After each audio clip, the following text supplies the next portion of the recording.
दोस्तों कहते हैं कि कोई भी व्यक्ति या कोई लड़का या लड़की अगर कम उम्र में मर जाए या फिर किसी हादसे का शिकार हो जाए तो उसके आत्मा को शांति नहीं मिलती और उसकी आत्मा जो है वो भटकती रहती है। फिर उसको किसी के ऊपर वो हावी हो जाती है, हो जाता है या हो जाती है, और फिर उसकी मुक्ति के लिए कई सारी प्रक्रियाएं करनी पड़ती है। उसके बाद उसको मुक्ति मिलती है, तब जाकर उस व्यक्ति से वो, उस आदमी से वो हटता है या फिर हटती है। कुछ ऐसे ही एक कहानी आप सभी को सुनाने वाला हूँ कि कैसे एक चुड़ैल ने एक लड़के का करीब 3 महीने तक उसके साथ उसने रेप किया और आखिरकार अंत जो हुआ, अंत ठीक ही हुआ, क्योंकि आखिर में जो है उस चुड़ैल को मुक्ति दिलाई गई।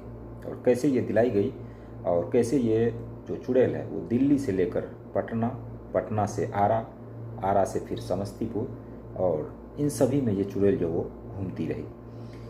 जानेंगे आज की इस वीडियो में, पूरी डिटेल में जानेंगे कि आखिर ये क्या मामला था और कैसा था। और वैसे तो साइंस जो है वो भूत प्रेत आत्मा ये सब पर यकीन नहीं करता, लेकिन फिर भी ये कहानी जो है काफ़ी सारी सुनने को मिलती है।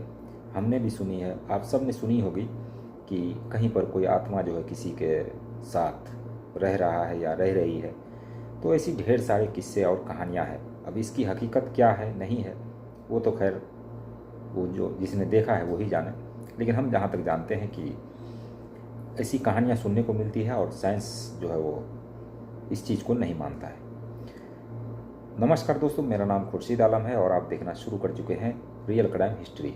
आज की जो रियल क्राइम हिस्ट्री है वो काफ़ी इंटरेस्टिंग है, क्योंकि इसमें एक अमन नाम का लड़का होता है जो दिल्ली में यूपीएससी का पढ़ाई कर रहा होता है। 2020 का ये वक्त होता है। 2020 का जैसे ही दौर आया तो कोरोना काल आया। कोरोना में लॉकडाउन लगे, लोगों को परेशानियां हुई, और उसी कोरोना में आपने देखा होगा जो अदर स्टेट के लोग थे जो दिल्ली में या फिर कहीं भी किसी भी शहर में, बड़े शहर में रहा करते थे, वो लोग बड़ी तादाद में घर की तरफ रवाना हुए, क्योंकि बस, ट्रेन, फ्लाइट, पता नहीं क्या क्या, कोई भी सवारियां नहीं मिल रही थी। तो जैसे तैसे लोग रोड पर जो पैदल भी चल रहे थे और किसी तरह अपने घर की तरफ जो है वो घर पहुंचना चाहते थे। तो ये अमन भी दिल्ली में रहा करता था। ऐसे में लॉकडाउन लग गया। लॉकडाउन लगने के बाद अब क्योंकि अब ये घर बैठ गया, क्योंकि पढ़ाई कर रहा था तो पढ़ाई भी नहीं हो रही थी। अब इसने सोचा, स्कूल कॉलेज सब बंद हो गए थे, तो इसने सोचा कि अब लॉकडाउन लग ही गया तो अब यहाँ पर क्या करेंगे, बैठ करके सिर्फ खाएंगे और रहेंगे, कमरे में कितने देर रहेंगे। तो ये फैसला लेता है कि क्यों ना घर चला जाए और घर पे ही जो है रहा जाए, क्योंकि उस वक्त एक तरीके का लोगों को के अंदर ये डर भी था कि कैसे रहा जाए, क्या होगा नहीं होगा। तो कम से कम अपनी फैमिली के साथ रहेंगे तो कुछ जो मतलब हर सुविधा मिलेगी, और घर में रहेंगे तो किसी को भी टेंशन नहीं होगा। यही सोचकर अमन जो है वो घर जाने का फैसला करता है। ये अपने कमरे से निकलकर अपना सारा सामान, बोरिया, बिस्तर बांध कर ये सीधे एक बस स्टेशन पहुंचता है। बस स्टैंड दिल्ली में बस स्टैंड पहुंचता है तो वहाँ पर कोई भी बस नहीं। जो भी बस थी वो एक साइड में लगी हुई थी, कोई भी बस चल नहीं रही थी। स्टेशन पर ट्रेन नहीं थी। ये बस स्टैंड पहुंचता है और सोचता है किसी न किसी तरीके से मुझे घर जाना है। अब वहाँ पर एक बुजुर्ग थे और एक उसकी पत्नी थी, यानी कि एक पति पत्नी थे वहाँ पर बैठे हुए, और कुछ इधर उधर इक्के दुक्के लोग थे, ज़्यादा लोग थे नहीं, क्योंकि सभी लोगों ने अपने घर की तरफ रुक कर दिया था और सभी पैदल निकल चुके थे। जिसको गाड़ी नहीं मिल रहा था वो पैदल ही चला करते थे। जो पैसे वाले थे वो गाड़ी पकड़ के जा रहे थे, प्राइवेट गाड़ी कर लेते थे। तो एक बुजुर्ग पति पत्नी मिलते हैं और अमन उसी के पास जाता है, अपना सामान वगैरह रखता है और कहता है कि आप कहाँ जाएंगे। तो वो जो पति पत्नी थे वो भी अच्छे घर से थे, तो उन्होंने कहा कि मुझे पटना जाना है। अमन को जाना था समस्तीपुर। तो एक दो पैसेंजर अगर और होता तो प्राइवेट एक कार थी, कार वालों से बात किया तो कार वालों ने कहा कि चले जाएंगे, लेकिन किराया जो वो बहुत ज़्यादा मांग रहे थे, 60-70 हज़ार के आसपास वो मांग रहे थे।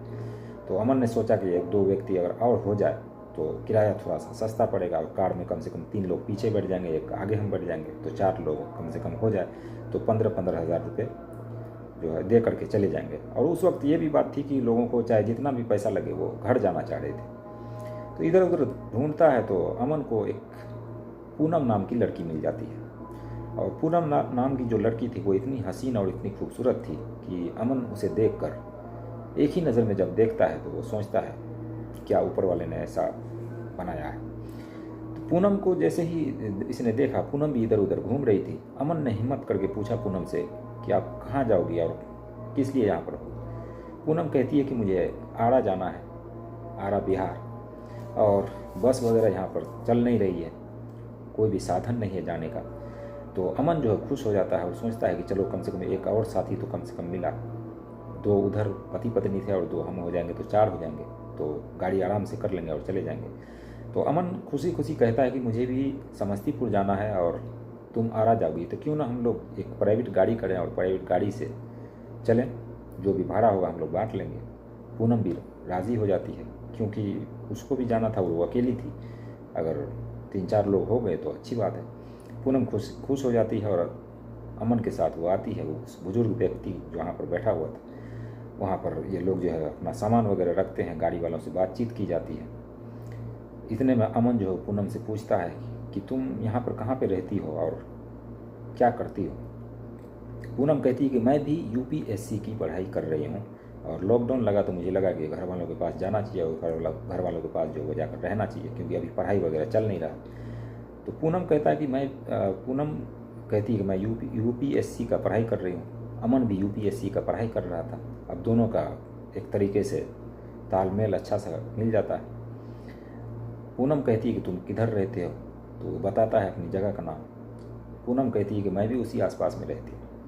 अब दोनों जो है एक तरीके से घुल मिल गए। इन लोगों ने गाड़ी वालों से बात की, करीब 50 से 60 हज़ार के आसपास में गाड़ी वाला तय किया, क्योंकि उसे पहले आरा जाना था, फिर पटना, फिर वापस समस्तीपुर, फिर समस्तीपुर से उसको आना था।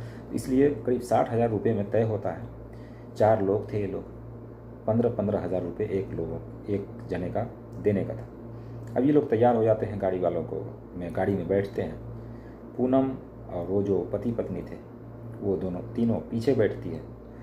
पूनम जो है अमन जो है वो आगे बैठता है ड्राइवर के बगल में। अब गाड़ी वहाँ से चल पड़ती है।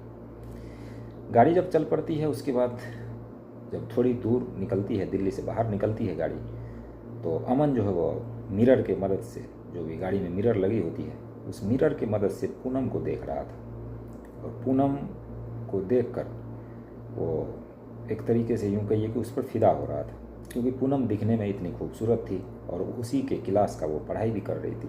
तो अमन के मन में जो अजीब जो वो ख्याल आ रहे थे, तो अमन ने सोचा कि क्यों ना इसका कॉन्टैक्ट नंबर लिया जाए और बात की जाए। बाद में जब हम चले जाएंगे घर तो बातचीत करेंगे। अब ये मन में ये सवाल लिए हुए गाड़ी जो है ढाबा पर रुकती है। ढाबा पर रुकने के बाद ये लोग फ्रेश होते हैं, खाना वगैरह खाते हैं, फिर वापस गाड़ी में बैठने के लिए चले आते हैं। अब अमन को मौका नहीं मिलता कि पूनम से वो इजहार करे या उसका नंबर मांगे या फिर प्रपोज करे उसे।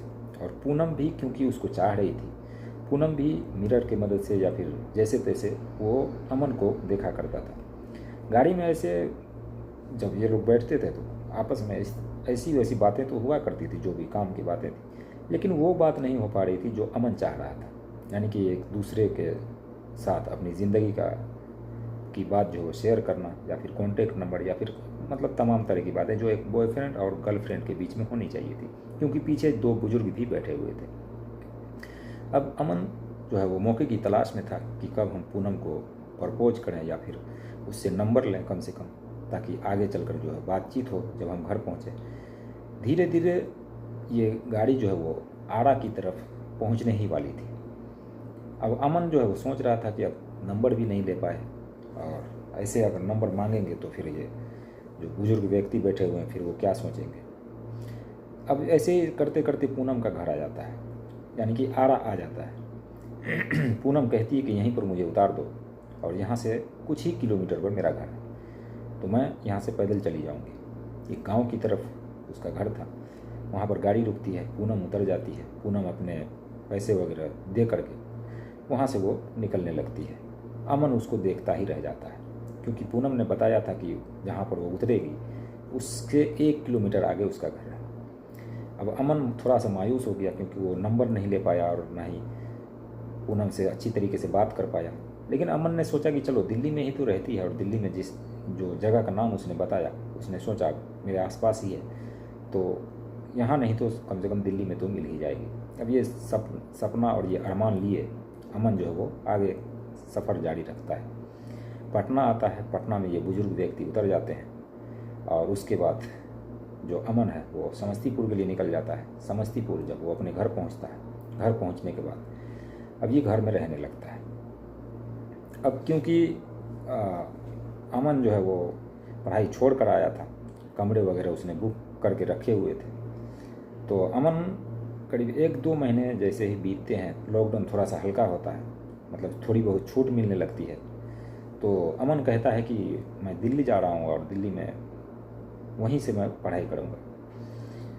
तो घर के लोग कहते हैं कि अब अभी लॉकडाउन है, पता नहीं कैसा क्या होगा नहीं होगा, तो तुम अभी मत जाओ और यहीं पर रहो, घर पे ही रहो, या ज़्यादा ज़रूरत है तो तुम पटना चले जाना और वहीं पर पढ़ाई कर लेना।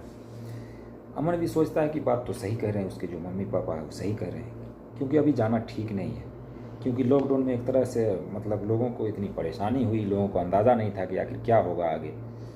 यही सोच कर अमन भी रुक जाता है और कहता है कि ठीक है, मैं पटना में ही पढ़ाई करने के लिए चला जाऊँगा। अब अमन जो है वो घर पे ये रहने लगा, लेकिन उसको पूनम की याद जो है वो काफ़ी सता रही थी और वो पूनम से मिलने की जो मन में अरमान था वो लिए बैठा था। उसने सोचा कि ज़रूर मैं पूनम से मिलूँगा, यही अरमान लेकर वो सोता, घर में रहता। लेकिन अब करे तो क्या करे, ना तो उसका नंबर है ना कोई ये है, लेकिन उसने ठाना कि पूनम से मिलने के लिए मैं जाऊँगा ज़रूर। एक दिन अचानक ये सोया हुआ था, बुरे ख्वाब देखता है, बुरे ख्वाब देखने के बाद अचानक जगता है, शोर मचाता है। उसके घर वाले आते हैं, उसके मम्मी पापा आते हैं, पूछते हैं, तो अमन कहता है कि मैंने बुरा ख्वाब देखा और बुरा ख्वाब देखने की वजह से मेरी आँख खुली और मुझे डर हो गया। फिर समझा बुझा कर इसको सुला देते हैं, उसके मम्मी पापा अपना सोने के लिए चले जाते हैं। लेकिन अमन जो है वो सो नहीं पाता है, क्योंकि उसने जो ख्वाब देखा था उस ख्वाब की वजह से उसको मतलब नींद नहीं आ रही थी। लेकिन एक बार आंख लगती है, आंख लगने के बाद उसे लगता है कि उसके बगल में कोई सोया हुआ है या कोई सोई हुई है। ये देखकर ये जैसे ही उसको महसूस होता है वो डर जाता है, फिर से वो जगता है। अब वो करे तो क्या करे, क्योंकि उसने सोचा कि फिर से अगर सोऊंगा तो फिर मुझे लगेगा कि बगल में कोई न कोई सोया हुआ है। वो उठकर चले जाता है अपने पापा के पास और वहीं पे सो जाता है। पापा पूछते हैं सुबह में कि क्या हुआ, तुम यहाँ पर सोए हो? उसने कहा कि मैंने बुरा ख्वाब देखा था, मुझे डर लग रहा था, इसलिए मैं आप ही के पास सोने के लिए चला आया। अब अमन करता क्या है कि 2-4 दिन ऐसे ही बीतते हैं। अमन जो है वो पूनम से मिलने की ठान लेता है। एक दिन सुबह का टाइम होता है, सुबह वो बाइक उठाता है, वो घर में कहता है कि मैं एक फ्रेंड से मिलने के लिए जा रहा हूँ। बाइक उठाकर सीधे वो आरा के लिए निकल जाता है, यानी समस्तीपुर से आरा 150-200 किलोमीटर का फासला, वो वहाँ से चल देता है। वो आरा पहुँचता है, करीब दोपहर के आसपास में वो पहुँचता है।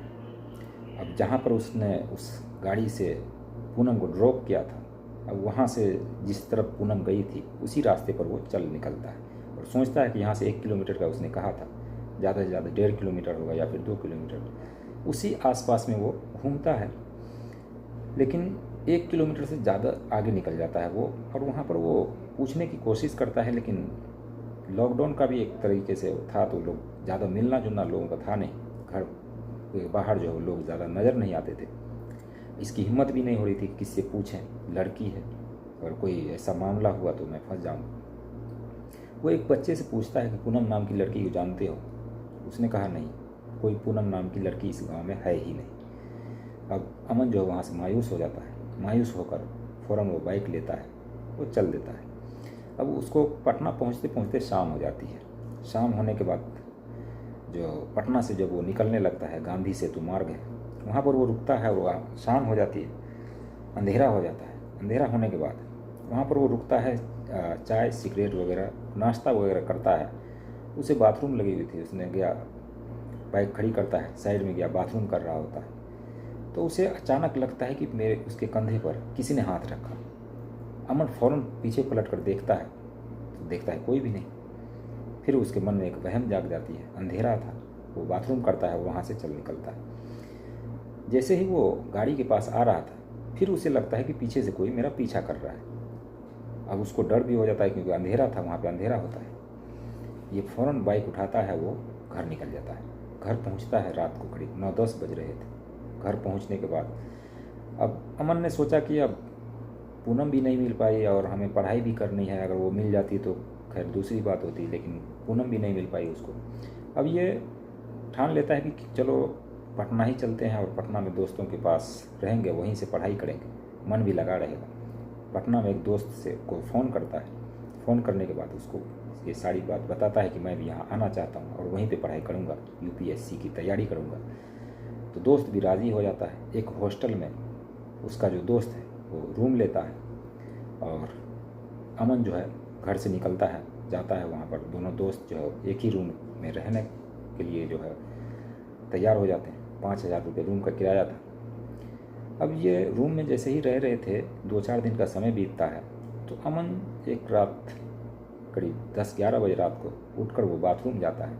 बाथरूम जैसे ही वो जाता है, बाथरूम में बैठा हुआ होता है, तो गेट के पास उसको लगता है कि कोई खड़ा है और उसकी परछाई थोड़ी बहुत जो उसको लग रही थी कि परछाई है इसके अंदर। अमन डर से जो है तुरंत बाथरूम करता है, फ़ौरन गेट खोलता है। गेट खोलने के बाद देखता है कि कुछ भी नहीं है। फिर वो अपने कमरे में जाता है। कमरे में जाने के बाद बूढ़े बूढ़े सपने देखा करता था।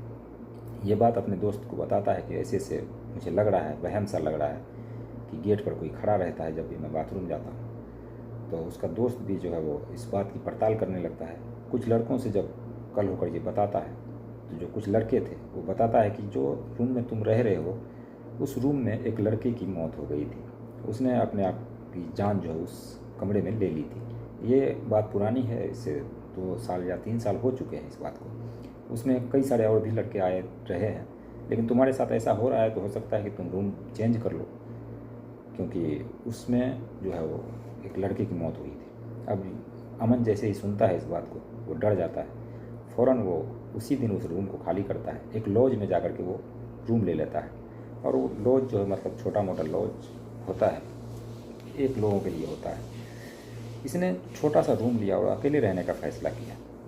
अब उसका जो दोस्त था वो दूसरी जगह अपना रह रहा था। अब उसी लॉज में वो रहने लगा।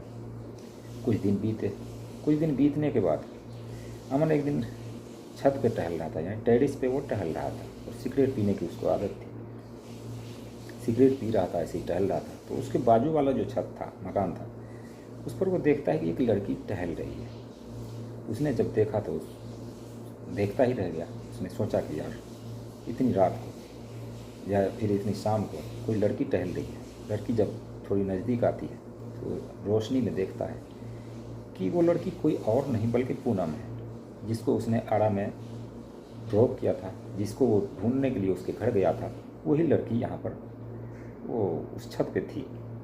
अब ये देखकर ये शौक हो जाता है और एक तरह से खुशी भी होती है, क्योंकि वो सोचता है कि चलो पूनम को मैं जहाँ जहाँ ढूंढ रहा था वो यहीं मिल गई। पूनम से वो बातचीत करता है, हल्के आवाज़ में बातचीत करता है। और अमन कहता है कि चलो बाहर में नीचे आओ और मिलते हैं, हम लोग बातचीत करते हैं। पूनम कहती है कि तुम अपने कमरे में ही रहो, मैं खुद आ जाऊंगी तुम्हारे पास। अब अमन जो है अरमान लिए अपने कमरे में चला जाता है। सोचता है कि चलो अभी रात का समय है, अभी नहीं मिली तो कल तो मिल ही जाएगी, जब बाजू वाले कमरे में ही रहती है। अमन सोने के लिए जैसे ही जाता है, 10-11 बजे का वक्त होता है। पूनम जो है वो उसके गेट का दरवाज़ा नॉक करती है। अमन फ़ौरन दरवाज़ा खोलता है। दरवाज़ा खोलने के बाद वो देखता है कि पूनम उसके सामने खड़ी थी। अब ये देखकर अमन जो है चौंक भी जाता है, क्योंकि इतनी रात को गेट आखिर किसने खोला और पूनम जो वो कैसे आ गई अंदर। गेट खोलकर वो हक्का बक्का रह जाता है। पूनम कहती है कि हटो दरवाजे पर से। पूनम अंदर आ जाती है। अंदर आने के बाद पूनम कहती है कि दरवाज़ा बंद कर दो और अंदर से कुंडी लगा दो। कुंडी लगाने के बाद अमन जो है वो बिस्तर पे बैठता है, पूनम भी बैठती है। पूनम जो है अमन के गले लगकर वो रोने लगती है और कहती है कि तुमसे बिछड़ कर मुझे बिल्कुल भी अच्छा नहीं लग रहा था, और संजोग देखो कि हम दोनों एक ही जगह मिले। बातचीत होती रहती है और उस रात जो है कुछ भी नहीं होता। पूनम जो है वो अमन कहता है कि पूनम को भी तुम चली जाओ, अब रात ज़्यादा हो चुकी है। पूनम कहती है कोई बात नहीं, मैं चली जाऊंगी। थोड़ी देर बाद वो चली जाती है और फिर 2-4 दिन ऐसे ही बीतते हैं। अगला दिन आता है। 1-2 दिन बीतने के बाद पूनम जो है हर रोज़ अमन के पास आ जाया करती थी। अमन को भी अच्छा लग रहा था, क्योंकि जिसको वो ढूंढ रहा था वो खुद ही उससे मिलने के लिए आया करती थी। ये बात उसको अच्छा लग रहा था और पहली नज़र में प्यार भी हुआ था, इश्क का खुमार भी था। अब पूनम जो है अमन के साथ रोज़ मिलने लगी। मिलते मिलते अब इन लोगों के बीच रिलेशनशिप भी बनने लगा। रिलेशनशिप कई बार रात में जो बना करता था। अब दोनों को रिलेशनशिप में रहते रहते 2 महीना का समय जो वो बीत चुका था। और पूनम भी जो है उसने बताया कि मैं यहीं पर रहती हूँ और यहीं पर मैं पढ़ाई कर रही हूँ, तैयारी कर रही हूँ यूपीएससी की। अब अमन जो है वो कहता है कि उसको मम्मी ने फ़ोन किया है और घर आने के लिए कहा है, कुछ काम है, 2-4 दिन में वो घर से वापस आ जाएगा। पूनम को वो कहता है। पूनम कहती है ठीक है जाओ। अमन जो है वो अगले दिन वहाँ से निकल जाता है और अपने घर पहुँच जाता है। घर जैसे ही पहुँचता है उसके जो मम्मी पापा देखते हैं वो अचंभित रह जाते हैं, इसलिए कि ये जो अमन था, जिस तरीके से वो उस वक्त था, जैसा दिखने में था, जितना हट्टा कट्टा नौजवान जो होनी चाहिए, जो उस एज में जैसा होना चाहिए, वैसा बिल्कुल भी नहीं था। महज 2 या 2.5 महीने में वो इस तरीके से गल चुका था, उसके शरीर जो है इस तरीके से गल चुका था कि वो 80 साल का बूढ़ा लग रहा था। ये बात जैसे ही उसने देखा, उसके घर वालों ने, वो छाती पीटने लगा, क्योंकि उसका बेटा की ज़िंदगी जो है वो कहीं ना कहीं ख़त्म होती हुई उसको नज़र आ रही थी। उसने पूछा कि ये सब कैसे हुआ, तुम हॉस्टल में रहा करते थे, क्या वहाँ खाना वगैरह नहीं मिलता था, या फिर क्या बात थी, क्या तुम्हें आदत लग गई किस बात की। अब ये अमन कहता है कि कोई बात नहीं, क्योंकि ये शर्मिंदगी वाली बात थी कि वो एक लड़की के साथ रिलेशनशिप में रहा करता था, ये बात वो बताना नहीं चाहता था। फिर उसके घर वाले जो अच्छी तरीके से उसकी देखभाल करते हैं। 2-4 दिन बीतते हैं। 2-4 दिन बीतने के बाद, जैसा कि उसने कहा था मैं 2-4 दिन में आ जाऊंगा, 2-4 दिन में जैसे ही ये नहीं पहुंचता है वहाँ, एक रात सोया हुआ होता है। उसके बाद करीब 12 बजे रात को, ठीक 12 बजे उसके दरवाजे की जो है वो कोई बेल बजाता है, दरवाज़ा नॉक करता है। अमन जगता है और जगते हुए वो जाता है और दरवाज़ा खोलता है, अपना जो बेडरूम था उसका दरवाज़ा खोलता है। दरवाज़ा खोलने के बाद वो जो देखता है वो हक्का बक्का रह जाता है, क्योंकि उसके सामने पूनम खड़ी थी और पूनम के पीछे 2 और परछाई पड़ी थी, यानी 2 परछाइयाँ आ रही थी। ये चीज़ जैसे ही अमन ने देखा वो बड़ा शौक हुआ। शौक इसलिए हुआ कि उसने पूनम को ये तो बताया था कि मैं इस गांव का रहने वाला हूँ, समस्तीपुर में मेरा घर है और ये गांव है, लेकिन घर तक उसको पता चल जाए आखिर ये बात किसने बताई, और उसमें भी ये 12 बजे रात को क्यों आई है। और परछाई उसकी देख देख कर वो और भी डर रहा था कि इस तरीके से परछाई। अब ये बात जैसे ही देखता है तो उसकी जो परछाई थी पूनम की, वो उसको धक्का देता है, और धक्का देने के बाद ये जो अमन है वो बेड पे गिर जाता है। गिरने के बाद ज़ोर से चिल्लाता है। चिल्लाने के बाद घर के लोग दौड़े हुए आते हैं, देखते हैं, तो अमन से पूछता है उसके घर वाले, तो वो कहता है कि अभी मैंने जिस लड़की के साथ मैं पटना में आज 2 या 2.5 महीने से रहा हूँ और जिसके साथ रिलेशनशिप में रहा हूँ, वो लड़की अभी 12 बजे रात को अभी गेट पर आई थी और गेट को उसने नॉक किया। मैंने दरवाज़ा खोला, वो गेट पर खड़ी थी, उसने मुझे धक्का दिया, मैं गिर गया। गिरने के बाद मैंने जैसे ही चिल्लाया वो लड़की अचानक गायब हो गई। अब ये बात जैसे ही उसके घर वालों ने सुनी, उसके भी होश उड़ गए कि जो अमन का शरीर जिस तरीके से उसने देखा था, उसे लगा कि हाँ, इस पर कोई ना कोई भूत या प्रेत का साया है। अब घर वाले ने फैसला लिया। अगला दिन आता है। अगला दिन आने के बाद घर वालों ने तांत्रिक को बुलाया। तांत्रिक के पास गए, अमन को लेकर गया और तांत्रिक ने पूछा अमन से, पहले वो सारी बात उसने बताई। फिर तांत्रिक ने कहा कि इस पर चुड़ैल का साया है और चुड़ैल जो है इसका करीब 3-4 महीने से पीछा कर रही है, 2.5-3 महीने से। फिर इसके घर वाले कहते हैं कि आखिर इसका उपाय क्या है, कैसे वो पीछा छोड़ेगी, क्योंकि अमन उसके साथ 2-3 महीने से रिलेशनशिप में रहा करता था और इसी वजह से उसका जो शरीर है वो गलता जा रहा था। और चुड़ैल के बारे में आप सब जानते ही हैं, या हम भी जानते हैं कि मतलब वो खून चूसती है। इसी तरीके से उसके साथ जो वो रात रात को वो सोती थी, उसका खून पीती थी, इसलिए उसका शरीर जो वो गल चुका था। अब तांत्रिक से उसका उपाय पूछते हैं। उपाय पूछने के बाद तांत्रिक जो है वो बताते हैं कि वो लड़की कहाँ की थी। तो ये लोग जो है वहाँ जाते हैं, पहले आड़ा जाते हैं, क्योंकि अमन ने बताया कि आड़ा में वो लड़की जो है वो जहाँ पर मैंने छोड़ा था उसको ड्रॉप किया था। उसके बाद से वो लड़की जो मेरे मन में थी और वही लड़की मेरे सामने आ रही थी। ये लोग पहले आड़ा जाते हैं। आड़ा जाने के बाद उस लड़की के बारे में पूछताछ करते हैं कि आखिर ये लड़की कौन है। जैसे जैसा एड्रेस बताया था उसी हिसाब से उसने पहुंचा और 1 किलोमीटर उसने कहा था आरा से, तो आरा से ठीक 1 किलोमीटर उसी दिशा में, जिस दिशा में वो लड़की गई थी, उसी दिशा में ये लोग जाते हैं अमन के बताए हुए रास्ते पर। और जा कर के वहाँ पर जो भी गांव थे, आसपास के गांव, उसमें पता करते हैं कि क्या पूनम नाम की कोई लड़की इस गांव में रहती है। तो कुछ लोगों को पता था बात कि पूनम नाम की लड़की तो थी, लेकिन वो तो अब इस दुनिया में है ही नहीं। तो उसने कहा हाँ, पूनम नाम की लड़की है, लेकिन अभी नहीं है, क्योंकि उसकी जो मौत है वो कुछ दिनों पहले ही हुई है। अब ये लोग शौक हो जाते हैं।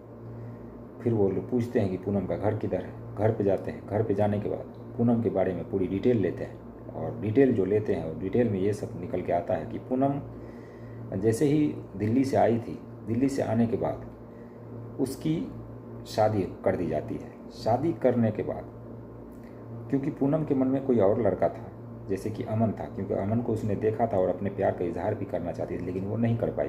लेकिन घर वालों ने जहाँ शादी करना मुनासिब समझा वहाँ उसने शादी की। शादी करने के बाद पूनम अपने ससुराल गई। ससुराल जाने के बाद जो पहली रात है, जिसे सुहाग रात कहते हैं, सुहाग रात पर वो अपने बेड पर बैठी हुई थी, अपने पति का इंतज़ार कर रही थी। जो उसका पति है वो शराब पी कर आता है। शराब पी कर आता है तो पूनम देख कर चौंक जाती है और कहती है कि पहला दिन है, सुहाग रात है, और पति की इस तरीके से हरकत उसे ठीक नहीं लगता है। लेकिन वो पूछती है कि तुमने शराब पी रखी है। उसका पति कहता है कि हाँ, थोड़ी सी मैंने पी है, आज सुहाग रात है इसलिए मैंने पी ली। तुमने कभी पिया है क्या? उस लड़की से पूछता है उसका पति। पूनम मतलब बोलती है, शर्माती हुई बोलती कि मैंने दिल्ली में जब रहती थी तो कभी कभार मैं बियर पी लिया करती थी, लेकिन अब नहीं, वैसे पीती नहीं हूँ, बस बियर पिया करती थी बस कभी कभार। अब जो उसका पति होता है वो कहता है चलो कोई नहीं, मैं ला देता हूँ, थोड़ा सा पी लो तुम, उसके बाद हम लोग सुहाग रात मनाएंगे। पूनम मना करती रहती है, लेकिन फिर भी वो जाकर बाहर से एक बोतल ले आता है। बोतल लेकर के आता है, उसके बाद पूनम को देता है, पिलाता है, खुद भी पीता है, लेकिन अपना कम पीता है क्योंकि उसने पहले ज़्यादा पी रखी थी, तो ये कम ही पीता है। कम ही पीने के बाद पूनम जो पूरी बोतल गटक जाती है, यानी पी जाती है पूरी बोतल।